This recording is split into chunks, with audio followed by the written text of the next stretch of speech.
Alhamdulillah, segala puji bagi Allah yang telah menurunkan Al-Quran sebagai petunjuk bagi manusia, dan menjadikan para ulama sebagai pewaris para nabi. Pada kesempatan ini, mari kita menyimak kisah perjalanan seorang ulama besar, pendiri mazhab fiqh yang hingga kini diikuti oleh ratusan juta kaum muslimin, yaitu Imam Abu Hanifah rahimahullah. Beliau memiliki nama asli Nu'man bin Sabit, lahir di kota Kufah pada tahun 80 Hijriah. Kota Kufah saat itu adalah salah satu pusat ilmu pengetahuan di dunia Islam, tempat berkumpulnya para ahli fiqh, ahli hadits, dan para tabi'in. Sejak kecil, Abu Hanifah tumbuh dalam keluarga yang sederhana. Ayahnya adalah seorang pedagang kain yang dikenal jujur. Ia pun sering membantu ayahnya berdagang di pasar.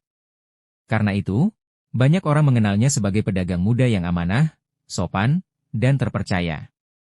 Namun, Allah telah menyiapkan jalan hidup yang lebih besar untuk dirinya. Pada masa remajanya, Abu Hanifah bertemu dengan seorang ulama besar bernama Asy-Syafi'i, ahli hadits terkenal di Kufah.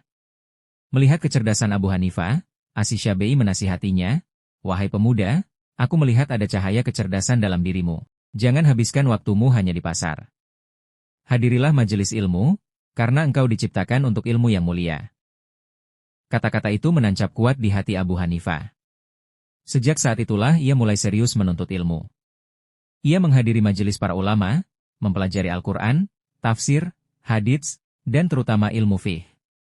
Guru utama beliau adalah Hamad bin Abi Sulaiman, seorang ahli fiqh besar di Kufah. Abu Hanifah belajar kepada Hamad selama 18 tahun penuh.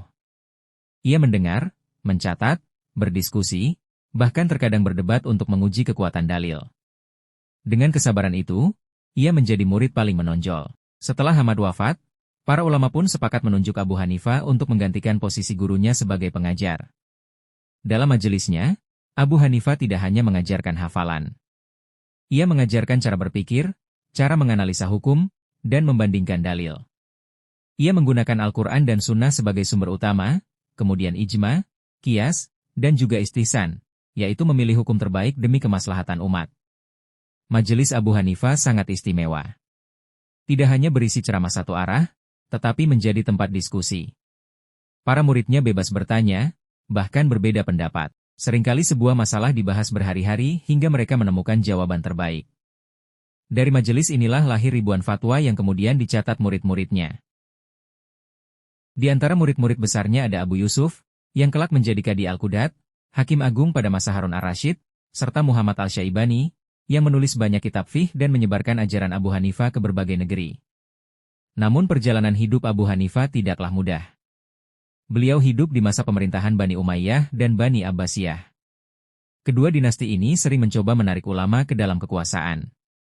Beberapa kali Abu Hanifah ditawari jabatan tinggi, seperti Qadi, Hakim Agung. Tetapi beliau selalu menolak. Ketika ditanya mengapa menolak, beliau menjawab dengan rendah hati, "Jika aku benar, maka aku tidak layak memegang jabatan itu. Jika aku salah, maka aku tidak boleh memegangnya." Karena sikap teguhnya, Abu Hanifah bahkan dipenjara.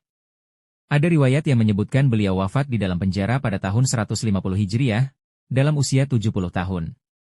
Meskipun begitu, kemuliaannya semakin harum. Saat beliau wafat, ribuan orang datang untuk menyalatkan jenazahnya. Bahkan saking banyaknya, sholat jenazah harus dilakukan berulang kali agar semua orang bisa ikut serta. Setelah wafat, murid-muridnya terus menyebarkan ilmunya.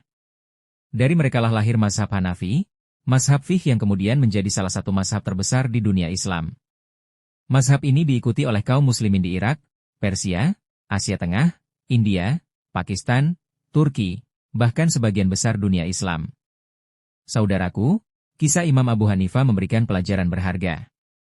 Beliau adalah pedagang yang jujur, penuntut ilmu yang tekun, ulama yang cerdas, sekaligus seorang hamba Allah yang berani menolak dunia demi kebenaran. Ia rela dipenjara, rela kehilangan jabatan dan harta, demi menjaga keikhlasan dan keteguhan dalam menegakkan agama Allah. Hikmah yang bisa kita petik adalah bahwa ilmu bukan sekadar hafalan, tetapi harus disertai keikhlasan, keberanian, dan pengabdian kepada Allah. Karena itu, meskipun beliau wafat lebih dari 1000 tahun yang lalu, cahaya ilmunya tetap hidup hingga hari ini, menerangi kehidupan umat Islam di seluruh penjuru dunia.